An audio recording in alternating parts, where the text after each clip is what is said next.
Every small town has its share of local legends, but none have ever held any truth until I visited Aberrage, South Dakota. Stopping in this tiny, eerie town for a night, I heard the unsettling tale of the ghoul, a haunting figure that preys on those passing through. Despite my skepticism, I soon found myself living the nightmare, as the line between legend and reality blurred in terrifying ways. Join me as I recount my chilling encounter and discover why I should never have listened to their folktales. Every small town has their fair share of local legends. They don't really travel past the borders of the town, and most certainly never end up on the internet. Ironic, considering I'm writing this now. But the locals can tell them by heart. I've heard a lot of them in my time as a truck driver, but none of them actually held any truth to them, except for one, the story of the ghoul. I heard it when I was traveling through South Dakota. I had stopped driving for the night, as I was just too damn tired, and it was so humid out that my windshield started to fog up. I'd ended up in some tiny town called Aberrage, about an hour from Custer, and 3 hours from where I needed to drop my shipment. When I say it was tiny, I mean it. There were about 15 buildings total, most of them houses. The remainder were a sole restaurant with a bar attached, one church, and a gas station. I didn't exactly trust the restaurant's quality, but I was starving, so I figured that I'd at least sit at the bar and order some sliders, if they had them. The door jingled as I walked in, and a mostly empty dining room greeted me. There were 3 total people in the building, from what I saw. There was the bartender, a bald, bearded man who immediately gave me a quizzical look. The only other person at the bar was a young woman who was drinking a labelless beer and didn't even turn her head to look at me when I sat down. I was clearly the outlier here. I wasn't exactly welcome, and I felt it. Still, I picked up a menu and tapped the beer I wanted. When I took my first sip, she finally spoke. "I haven't seen you before." Her voice was equal parts rough and soothing. I was startled, but I pride myself on being polite, so I turned to face her and tried to make small talk. "I'm not from around here. I'm just passing through." I figured, what brings you in here? The appetite of a fucking horse, that's what. I've been on the road for 11 hours. She giggled. She wasn't bad looking, but wasn't exactly my type either. So I hoped she wouldn't confuse my jokes as flirting. "You're funny." I turned away for a moment to signal for another beer, then looked back at her. I have my moments at least. She looked at the bartender as he passed me my second pour and waited for him to take my order before she signaled to him. "Rico, should we do it?" He grunted and walked into the kitchen. She seemed to take that as a yes and excitedly looked at me. "We've got a tradition around here. Everyone who drinks at the bar has to tell a story.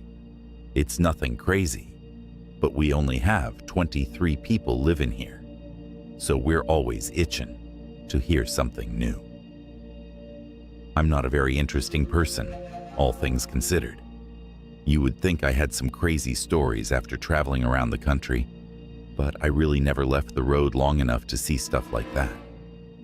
Still, I wanted to put on a good show, so I decided to tell them a story about the first time I saw the ocean.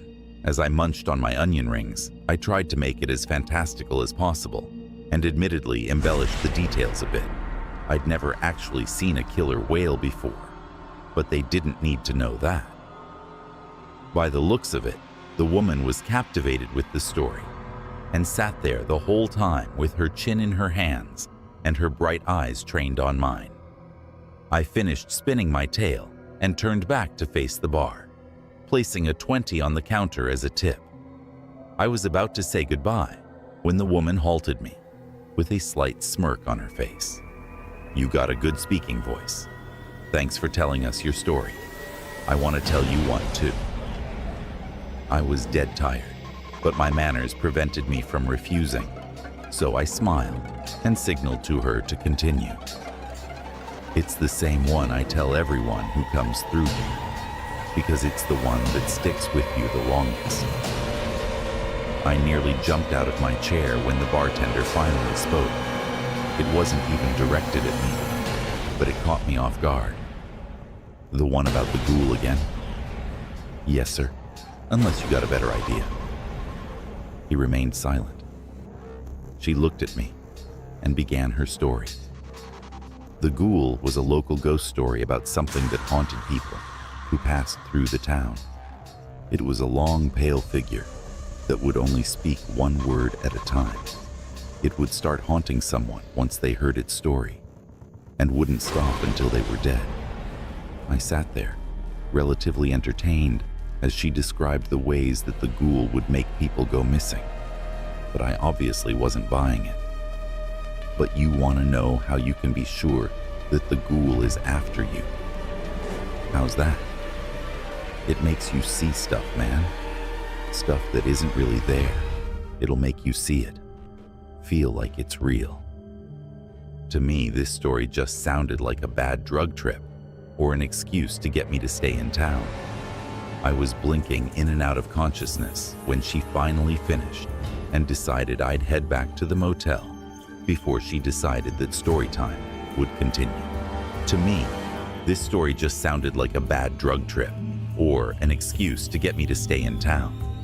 I was blinking in and out of consciousness when she finally finished and decided I'd head back to the motel before she decided that story time would continue. Well, I'm gonna call it a night. You folks have a good one. She stopped smiling and just blankly stared at me. I got up and walked towards the door, pushing it open with my foot. Hey, one question before you go. I sighed and turned around. I just wanted to go to bed. Yeah, what's up? You can see me, right? I wasn't sure if I'd heard her wrong, but what I'd heard was a weird-ass question indeed. Who was this? Her and the bartender? Of course I could see them. They were right there. She was starting to creep me out. Yeah. She took a sip of her drink and looked at the bartender before turning back towards me. Well, good night. My brow furrowed, and I walked out the door. Whatever was going on with that woman, I wanted no part of it. She'd been pretty nice up to that point, too. I have no idea where all of that suddenly came from. I wasn't exactly in the mood to ponder it further, so I began walking down the street towards the motel. As I walked, I thought about the story she told me.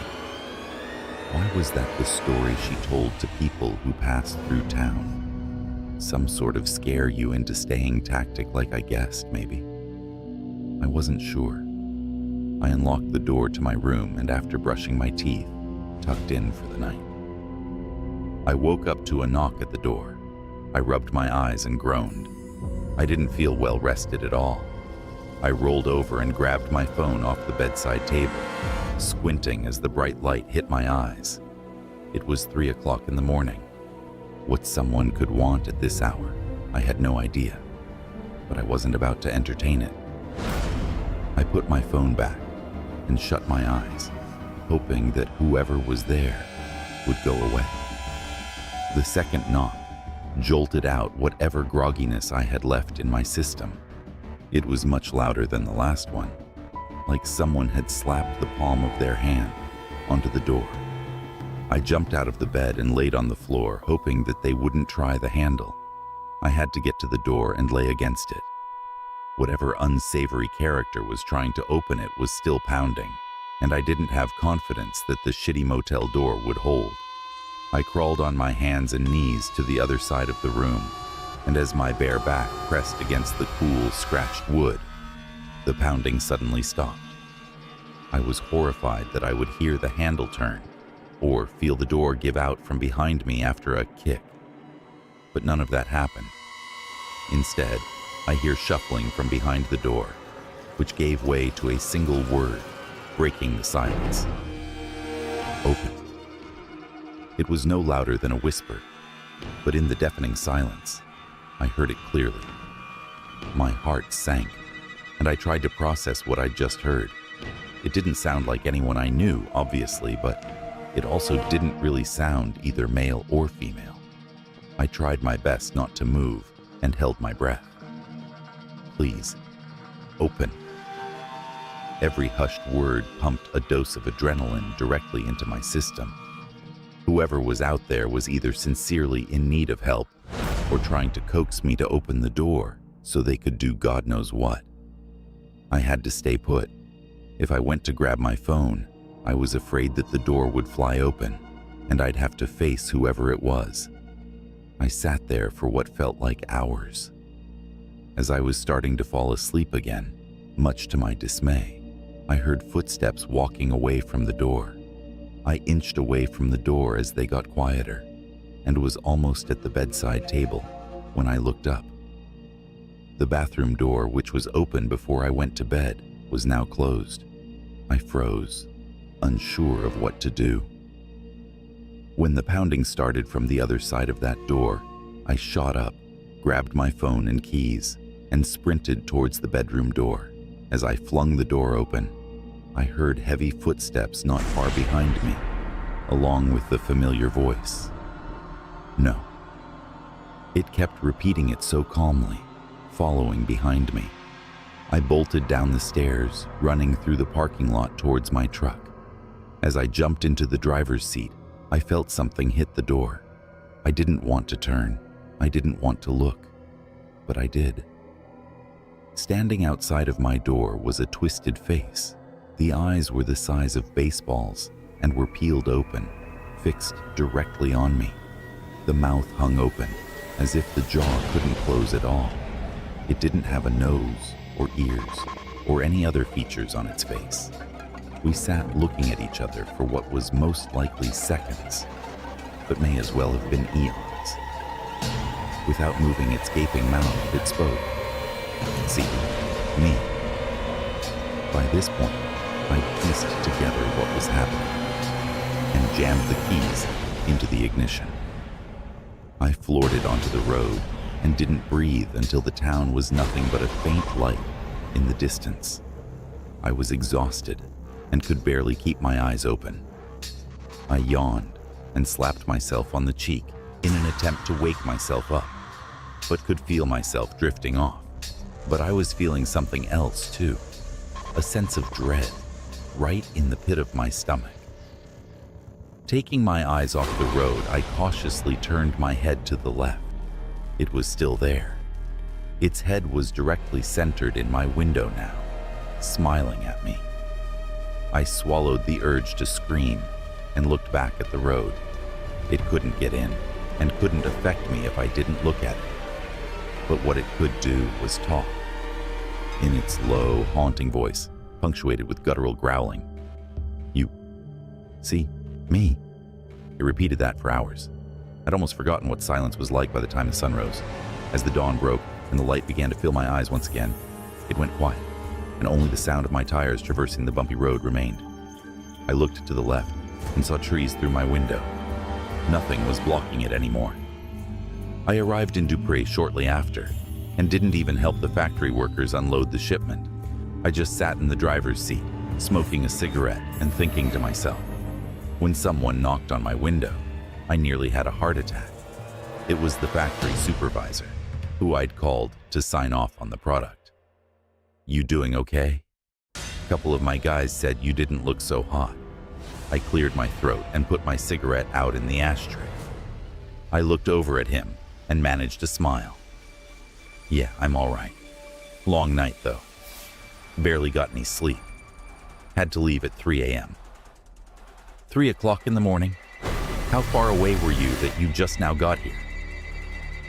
I opened the door and stepped out onto the gravel, holding my clipboard.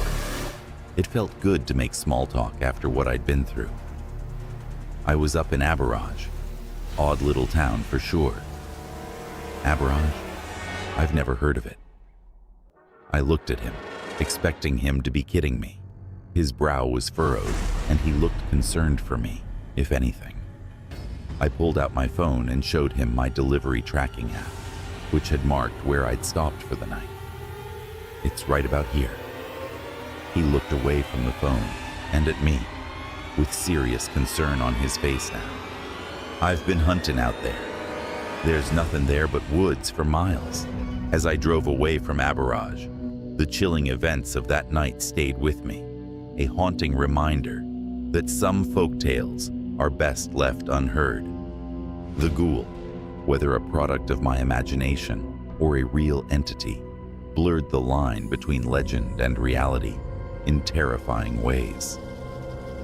Thank you for watching. If you enjoyed this story, please like, subscribe, and hit the notification bell for more spine-chilling tales. Remember, some roads are better left untraveled.